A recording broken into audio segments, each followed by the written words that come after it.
I almost overlooked it, that last present beneath the tree. It was a lumpy, badly wrapped thing that looked like it had never seen the inside of a box and had been stuffed into a corner, almost like it had been hidden there. I had my doubts about the strange package, but my 7-year-old daughter Eliza was never one to pass up an unopened gift. "It's for me," she shouted. And sure enough, Eliza was printed in big black letters on the side.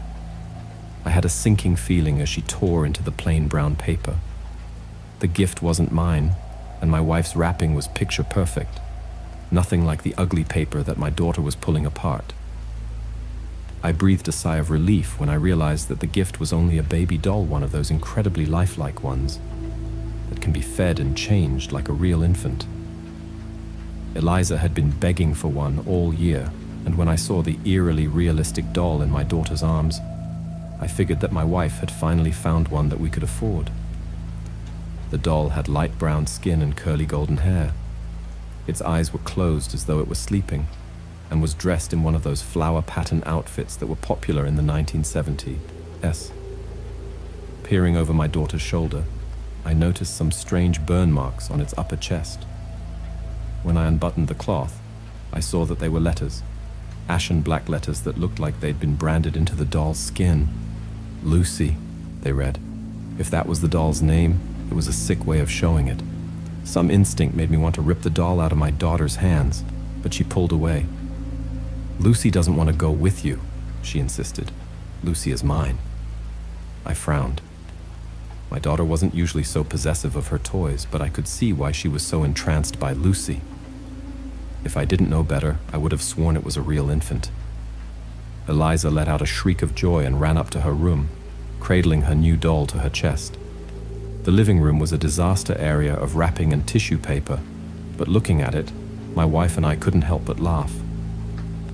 Eliza had gotten us up before dawn to watch for Santa, and now the two of us finally had a chance to drink some coffee and rest. Eliza spent all day with Lucy, cradling her in her arms, twirling her around, talking to her. She even took Lucy with her when she went for her evening bath, but reacted with a scream when I tried to put the doll into the tub at her side. "Lucy doesn't like running water," she warned me. When I asked Eliza how she knew, my daughter shrugged. "Duh," she told me. As I put my pajamas on that night, I told my wife that she'd really outdone herself this year. "Eliza loves that doll you got her. Where on earth did you find one that we could actually afford?" My wife gave me an odd look. "I didn't. I thought that you did." Silence. I think that my heart actually stopped beating for a second before I sprang out of bed and sprinted to my daughter's room. To my horror, she wasn't in her bed. Instead, the doll was beneath her sheets with its head on my daughter's pillow, looking so real that it seemed it might sit up and open its eyes at any moment. Ignoring it, my wife and I raced through the house shouting our daughter's name. We found her walking down the stairs in the dark. My wife grabbed Eliza's shoulders and shook her. "Honey, what is it? Have you been sleepwalking?" My daughter shook her head. "No. Lucy wanted me to get something from the kitchen." I groaned. I felt a headache coming on. Eliza had always been an imaginative child with a tendency to get obsessed with things. The year before, it had been horses. Before that, mermaids. If Lucy was her next big thing, my wife and I were in for a long winter. "What did Lucy want you to get, honey?" My daughter frowned at the question. "I'm not supposed to say," she whispered. "It's okay, honey." My wife hugged her. "You can tell Mommy and Daddy anything, come on." While my wife soothed Eliza, I snuck upstairs to inspect the doll more closely. Touching it, I shuddered. Its skin felt so real. "Get away from Lucy, Daddy."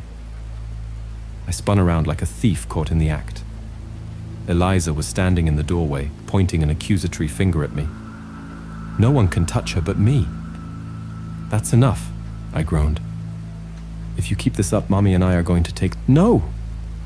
Eliza ran to the doll and flung herself on top of it, sobbing. In no time at all, she was fast asleep. My wife and I exchanged a glance before covering her with a blanket and dragging ourselves back to bed. It was past 2 a.m. and I had to work in the morning. I woke up a few hours later to a hushed conversation outside the bedroom door. "Are you sure?" Eliza was whispering. "But they're my parents." There was a long silence, like someone or something was responding to her. I crept to the door and pressed my ear to the wood. "Just a little cut, that's it." "Then they'll be fine," Eliza asked for reassurance. The door creaked open. Something shimmered in the glow of the nightlight, a kitchen knife in my daughter's hand. In the other, cradled to her chest, was Lucy. Eliza tiptoed into our bedroom, the blade held high above her head. My daughter shrieked as I tackled her. Lucy and the knife skidded across the floor. "What are you doing?" My wife sat up in bed, still half asleep. "Lucy has to eat," Eliza yelled. A burst of pain shot up my arm as she bit down on my wrist and squirmed out of my grasp. "And if you won't feed her, then I will." Before I could stop her, my daughter scrambled to Lucy, cut her own hand on the knife blade, and squeezed droplets of warm blood into the doll's mouth. Its eyes snapped open, as bright and white as 2 full moons in our dim bedroom. No.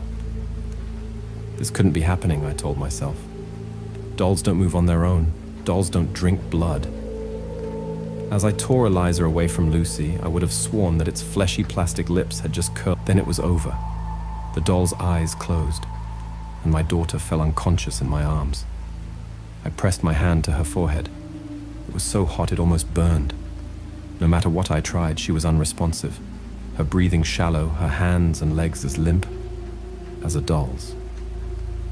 While I dialed emergency services, my wife stormed out of the house and flung the awful doll into the trash.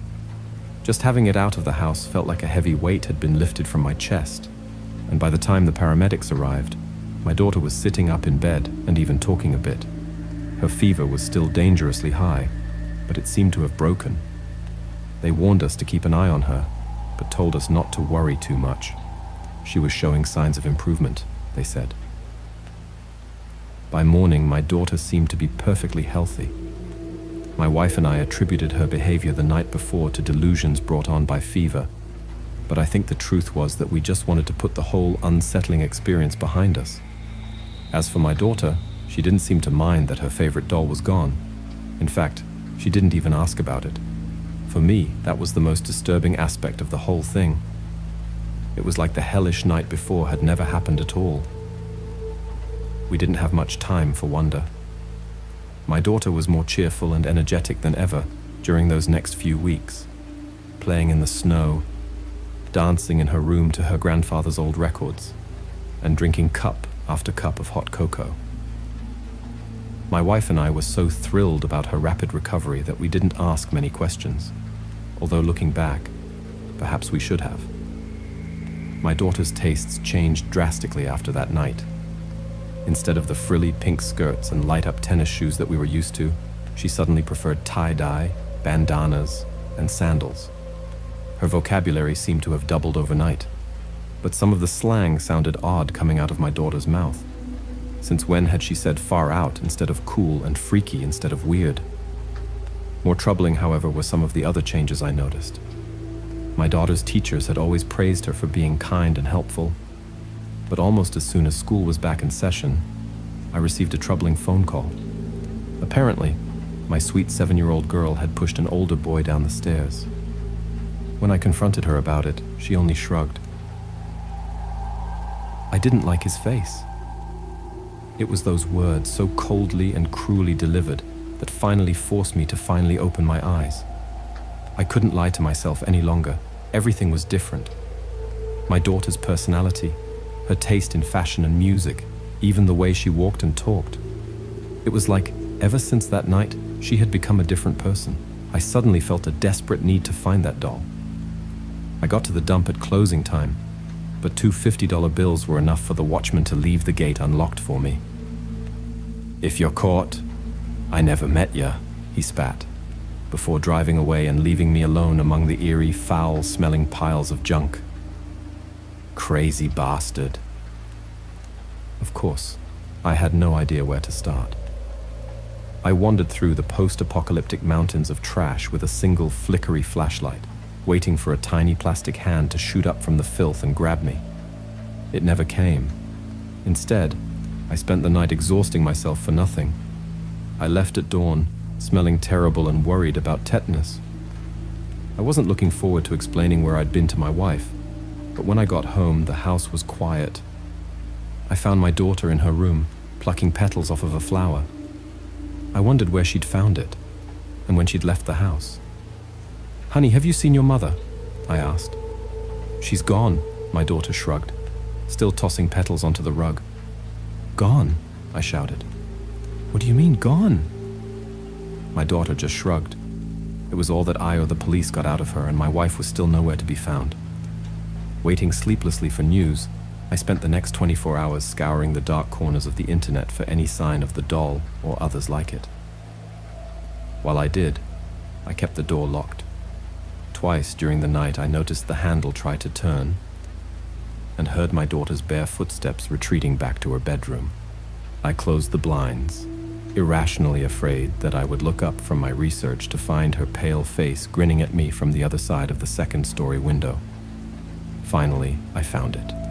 An ad online for a familiar-looking doll. This time, however, its short brown hair was cut in the same style as Eliza's. It was wearing a miniature version of the frilly pink skirt and light-up sneakers that my daughter used to love so much. I contacted the seller right away and set up a meeting for the next morning, after I dropped my daughter off at school. I tried to make conversation with her, hoping that she might drop some clue about what had happened to her mother. But my daughter spent the entire ride staring straight ahead with a knowing smirk on her face. The kind that said, "I know something you don't know, and I'm not telling." Instead of waving goodbye, she just stared at me as I drove off, silently mouthing some words at my taillights. Maybe it was just my imagination, but I would have sworn that they were "one down, one to go." I was still troubled by what those words might mean when I arrived in the supermarket parking lot, where I'd agreed to meet the doll's new owner. So early in the morning, the place was nearly empty, but the woman I was meeting was already there, waiting for me. One of her van's windows was sealed with a black trash bag. Through the grime of the other, I could see heaps of discarded toys. Teddy bears missing eyes, superhero figurines without heads, and others that were so junked that I could no longer tell what they might have been originally. I suspected the overweight, unhealthily pale woman in front of me might be a hoarder or a dumpster diving addict, but I wasn't there to judge. All I cared about was the cloth bundle in her hands and the haunted look in her eyes. I handed over a $10 bill and unwrapped the doll. "It's a beautiful doll," she was saying, in a husky smoker's voice. My kid was just starting to get a lil too, attached to it. The doll was exactly as I remembered, the oddly lifelike skin and hair, the perfect details of the mouth and face, the eyes closed as if in sleep, and the strange black letters branded into its chest. I unbuttoned its shirt to confirm the horrible truth that, deep down, I already knew. The name Lucy was gone. It had been replaced by a new one, Eliza.